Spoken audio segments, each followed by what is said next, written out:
alunos! Sejam todos bem-vindos a mais uma aula. Gente, chegamos ao capítulo 14, módulo 119 e 120. Estes são os últimos módulos do capítulo 14. Tudo bem? Então, o que acontece? Nestes últimos módulos, nós iremos fazer uma revisão, um apanhado geral de tudo que foi discutido a respeito de função polinomial do segundo grau, ou também conhecida como função quadrática. Tudo bem? Então, olha só, pessoal, preparei aqui um quadro especial para vocês, como se fosse um mapa conceitual sobre todo o capítulo 14. Tá legal? Então, eu resumi todo o capítulo 14 no quadro que aí está. Tá legal? Então, olha só, vou passar, passo a passo, devagar com vocês. Bom, inicialmente, nós temos aqui a forma, a cara, como que se comporta, como que a função quadrática ela se apresenta. Então, tá lá, ó, f de x é igual a ax2 mais bx mais c, onde a, b e c pertence ao conjunto dos números reais e o a precisa ser diferente de zero. Tá legal? Então essa é a forma como a função quadrática ela se apresenta. Tá? Esquematicamente, o que a gente tem? Como que é o comportamento dos gráficos de uma função quadrática? Nós temos apenas 6 tipos, pessoal. Olha lá. Primeiro vamos analisar a concavidade. Então, olha lá. Se o A é maior que zero, a concavidade ela é para cima. Sempre. Tá? E se o A é menor que zero, a concavidade ela é para baixo sempre. Tudo bem? Bom, em relação às raízes de uma equação do segundo grau, ou seja, o momento em que a função quadrática encosta no eixo x, ou seja, ela intercepta o eixo x. Tudo bem? Então vamos analisar. Se o delta é positivo, lá na função do segundo grau associada, na equação do segundo grau associada, se o delta é maior que zero, eu tenho duas raízes reais e diferentes. Então aqui, ó, eu vou ter ali o contato, de x1 e x2, que são o quê? São os zeros da função.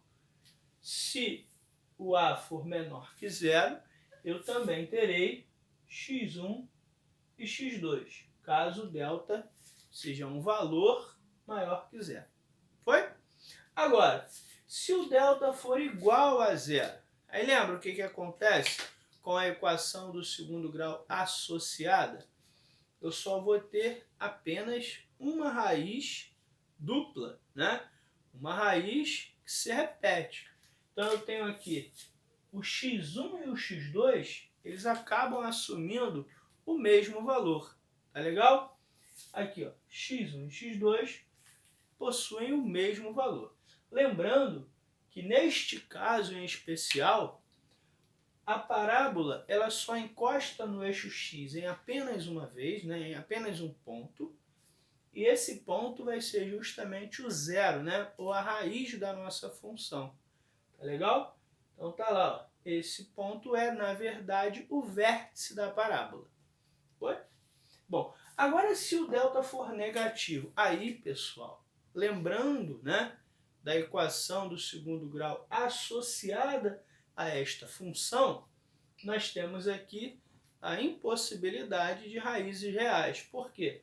O gráfico ele não encosta no eixo x. Se a concavidade for para cima, então o eixo x vai estar abaixo do gráfico. E se a concavidade for para baixo, o eixo x vai estar acima do gráfico. Tudo bem? Bom, saindo dessa parte do gráfico, Vamos vamos analisar aqui as interseções.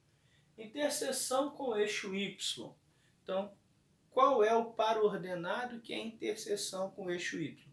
Sempre vai ser o par 0C, tá?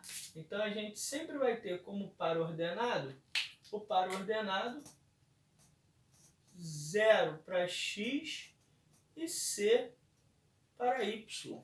Tá legal? Por quê? Porque presta atenção, pessoal. Lembra da nossa função quadrática?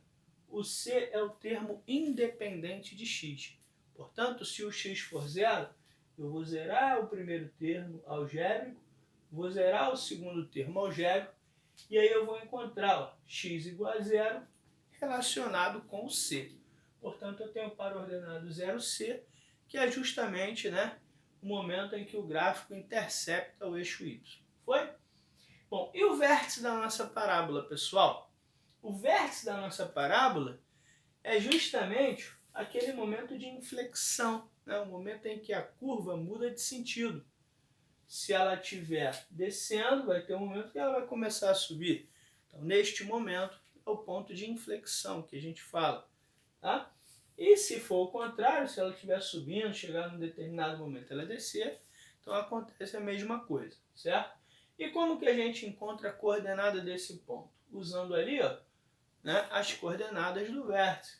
Então, x do vértice menos b sobre 2a, y do vértice menos delta sobre 4a. Tá legal?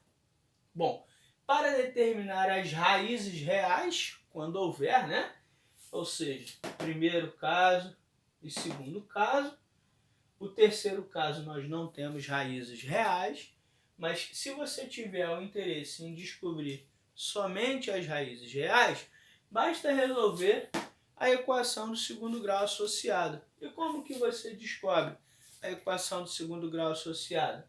Basta usar f de x igual a zero. Substituiu f de x igual a zero, você está diante de uma equação do segundo grau. E aí usa a fórmula de Bhaskara, e aí você determina as raízes, caso existam. Tá bom?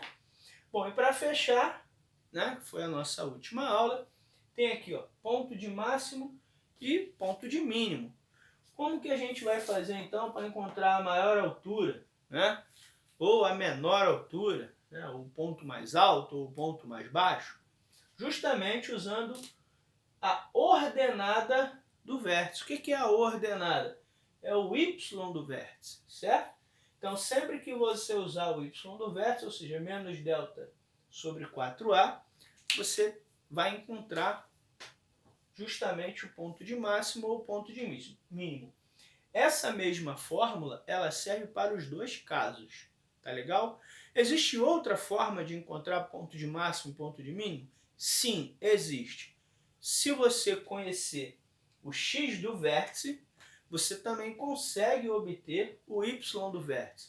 Então, se o problema ele te fornecer o x do vértice, o que você faz? Você substitui, tá? Substitui o x do vértice na função, tá?